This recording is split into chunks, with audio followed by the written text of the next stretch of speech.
Welcome to ஷானுராம்ஸ் kitchen. இன்றைக்கி வந்து cauliflower, capsicum and பட்டாணி இது மூணுத்தையுமே நம்ம யூஸ் பண்ணி ஒரு 1 pot ரைஸ் தான் நம்ம இன்றைக்கி பார்க்க போகிறோம். அதுக்கு என்னெல்லாம் தேவையான ஐட்டம்ஸோ அது எல்லாமே நான் இப்போ உங்களுக்கு சொல்லிடுறேன். கிட்டத்தட்ட ஒரு 300 கிராம் கிட்டக்க சோனா மசூரி ரைஸ் வந்து ஒரு 1/2 hour தண்ணியில் ஊறின்னு இருக்கு. இதை வந்து நல்லா ஒரு 2-3 வாட்டி களைஞ்சிட்டும் தண்ணியில் வந்து ஊற போட்டு வச்சுருக்கேன். இந்த அளவுக்கு ஒரு காலிஃப்ளவரை வந்து நான் இந்த மாதிரி பீசஸாக கட் பண்ணி அலம்பி எடுத்து வச்சுட்டுருக்கேன். மீடியம் சைஸில் 3 தக்காளி நல்லா நீளமாக நறுக்கி எடுத்து வச்சுட்டுருக்கேன். அதை இந்த மாதிரி நீளமாக நறுக்கி எடுத்து வச்சுட்டுருக்கேன். இது கூடவே வந்து கேப்சிகம், ஒரு 3 மீடியம் சைஸ் வெங்காயம் எடுத்து வச்சுட்டுருக்கேன். 2 கைப்பிடி அளவுக்கு ஃப்ரெஷ் பட்டாணி எடுத்து வச்சுட்டுருக்கேன். இது கூடவே வந்து 4 பூண்டு, ஒரு கட்டவிரல் திக்னஸ்க்கு இஞ்சி, ஒரு 3 பச்சை மிளகா, இது எல்லாமே எடுத்து வச்சுட்டுருக்கேன். இஞ்சியும் பூண்டும் வந்து நான் சீஸ் கிரேட்டரில் வந்து நல்லா துருவி எடுத்து வச்சுட்டுருக்கேன். இது கூடவே இப்போ நம்ம தாளிக்கிறதுக்கு எல்லா ஹோல் ஸ்பைசஸும் எடுத்து வச்சுட்டுருக்கேன்.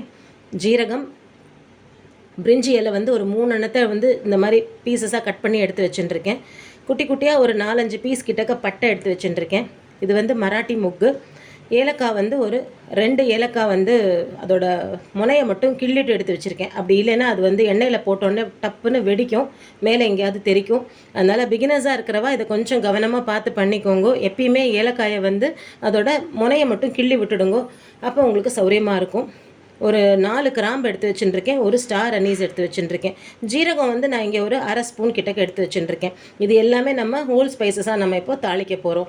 இப்போ வந்து நம்ம ரைஸ் எப்படி பண்ணுறது 1 pot குக்கிங்கில் அப்படிங்கிறத பார்க்கலாம். இங்கே வந்து நம்ம குக்கரில் ஒரு 2 டேபிள் ஸ்பூன் கிட்டக்க நான் ரிஃபைண்ட் ஆயில் விட்டுருக்கேன். இதில் வந்து நம்ம எடுத்து வச்சுருக்கிற எல்லா ஹோல் ஸ்பைசஸும் போட்டுடலாம். லேசாக இந்த ஹோல் ஸ்பைசஸ் வந்து வாசனை வர ஆரம்பிக்கும் போது நம்ம நீளமாக கட் பண்ணி எடுத்து வச்சுருக்கிற இந்த வெங்காயத்தை இதில் போட்டுடலாம். வெங்காயம் வந்து இந்த அளவுக்கு கலர் மாறினா போதும்.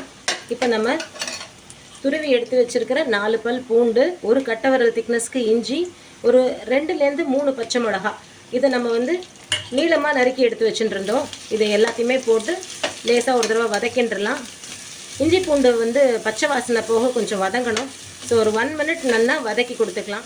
இந்த இடத்துல வந்து பிகினர்ஸ்க்கு ஒரு சின்ன டிப்ஸ் என்னென்னா, நம்ம ஹோல் ஸ்பைசஸ்லாம் தாளித்த உடனே முதல்ல இஞ்சி பூண்டு பச்சை மிளகாயை போட்டுறாதேங்கோ. ஏன்னா இஞ்சியும் பூண்டும் வந்து பாத்திரத்தில் அடியில் வந்து ஈஷிக்கும். ஸோ அதனால் வெங்காயத்தை முதல்ல போட்டு வதக்கின்ட்டு அதுக்கப்புறமா நீங்கள் வந்து இஞ்சி பூண்டெல்லாம் போட்டுட்டேன்னாக்கா உங்களுக்கு வந்து கொஞ்சம் பேலன்ஸ்டாக இருக்கும். இல்லைன்னா அடியில் போய் உட்காந்து நல்லா வதங்கி எடுத்து நல்ல வாசனை வர. மீடியம் சைஸ் தக்காளி ஒரு 3 எடுத்து வச்சுருந்தோம். இதை போட்டுடலாம்.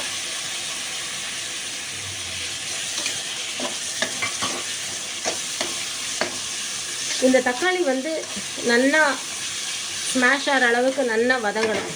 அதாவது இந்த வெங்காயம், தக்காளி, இஞ்சி பூண்டு பச்சை மிளகா இது எல்லாமே வந்து நல்லா அப்படியே தொக்கு மாதிரி நல்லா வதங்கியிருக்கணும். அப்போ தான் நம்ம வந்து காய்கறி எல்லாம் போட்டுட்டு நம்ம ரைஸ் போட்டு 1 pot குக்கிங்காக பண்ணும்போது உங்களுக்கு டேஸ்ட் நல்லா இருக்கும். இந்த சாதத்துக்கு வந்து தேவையான மற்ற பொடி வகைகள்லாம் எடுத்து வச்சுட்டுருக்கேன்.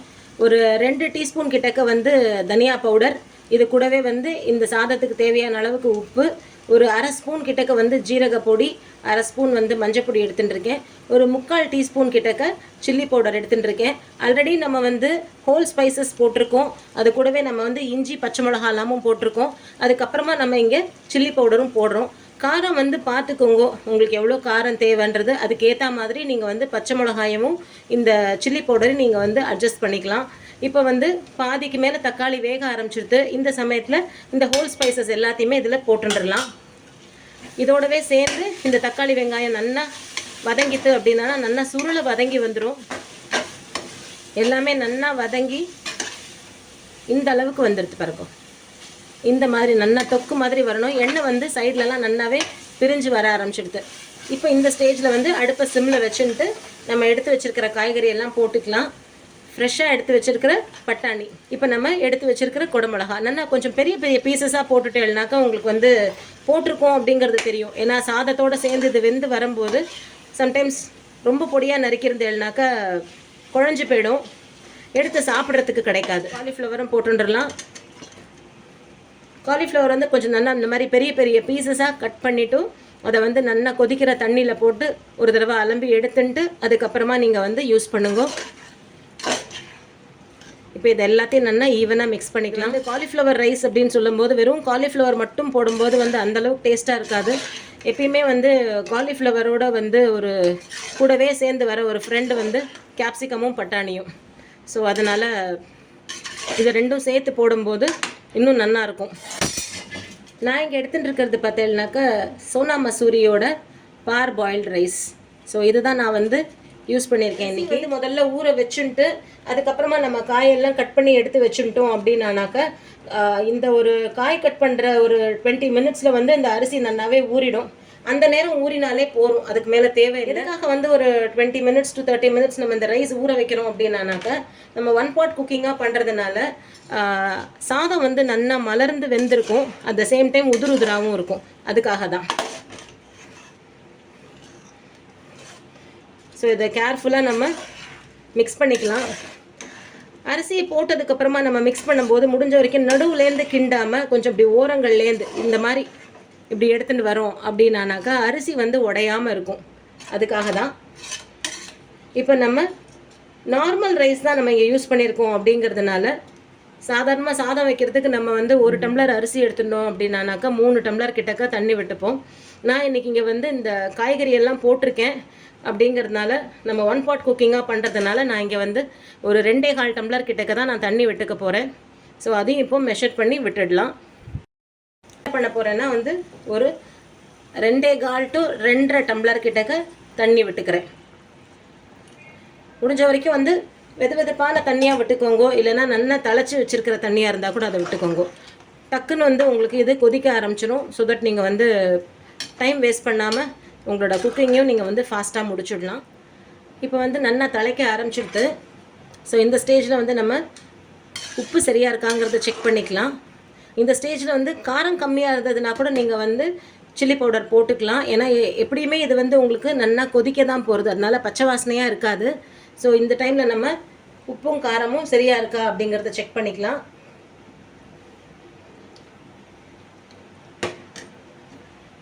உப்பு வந்து கம்மியாக இருக்குது. நான் வந்து முதல்ல வந்து 1 ஸ்பூன் கிட்டக்க போட்டிருந்தேன், ஒரு குட்டி டீஸ்பூனால். இப்போ இன்னும் வந்து ஒரு 1/2 டீஸ்பூன் கிட்டக்க போட்டுக்கிறேன்.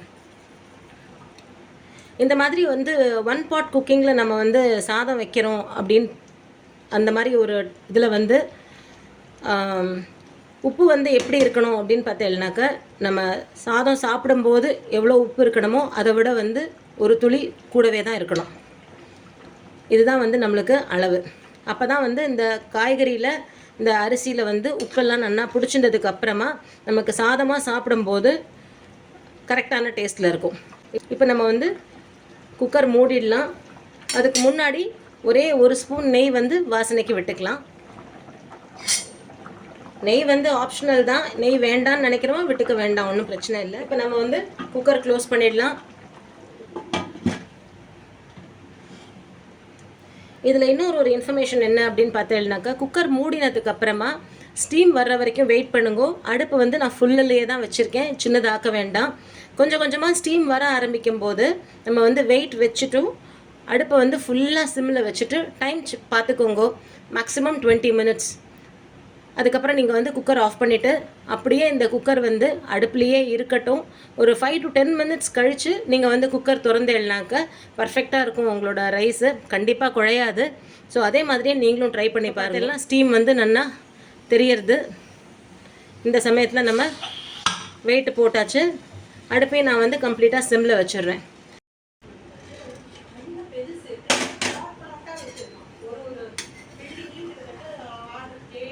நல்லா சூப்பராக வந்திருக்கு சாதம். நல்லா சுட சுட டேஸ்டியான ஒரு காலிஃப்ளவர் பட்டாணி கேப்சிகம் போட்ட ஒரு 1 pot குக்கிங்கில் ரெடி பண்ணின ரைஸ் வந்து ரெடியாக இருக்குது. தொட்டுக்கிறதுக்கு நான் இங்கே வந்து ஆனியன் ரைத்தா பண்ணி வச்சுருக்கேன்.